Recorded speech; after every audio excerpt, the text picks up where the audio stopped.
Okay, so today we're going to do Chapter 8, Section 2, Day 2, which is finding the surface area of cylinders.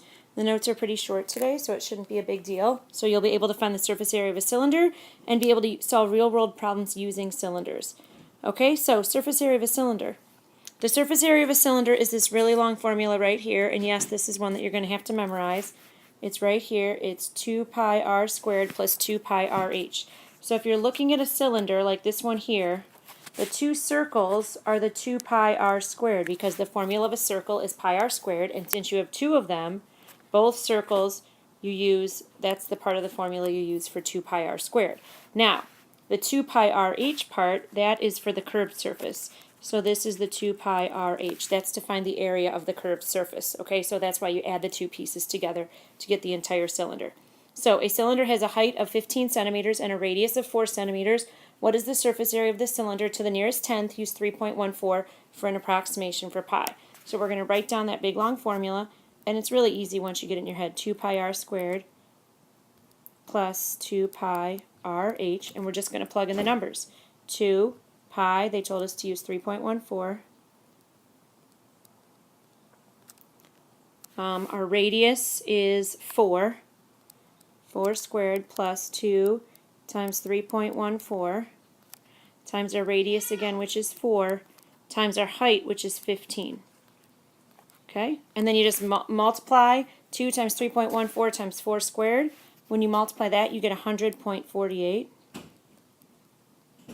You multiply the other part of the formula, 2 times 3.14 times 4 times 15, and you get 376.8.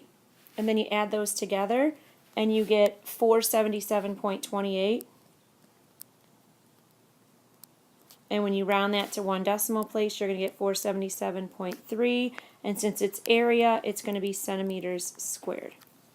Okay, now for the second one, it says find the surface area, find the radius of a cylinder if the area of its curved surface is 12 square meters. So that means just the curved part, which is the 2 pi rh part of the formula that we talked about up here at the top. This part of the formula is for the curved part. So that's going to equal 12 pi. And it's easier if we leave it this way. So if we do 2 pi rh equals 12 pi.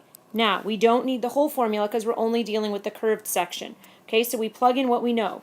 We know we plugged in the 12 pi for the area, and the height is 2.5. So we're going to plug in 2.5 for the height. So we have 2 pi r times 2.5 equals 12 pi.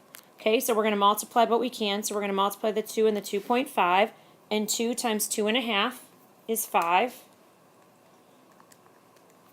So we're going to have 5 pi r equals 12 pi. Okay, so we want the radius, so we need to get rid of whatever's on the same side of the equal sign as the radius. So we need to divide both sides by 5 pi.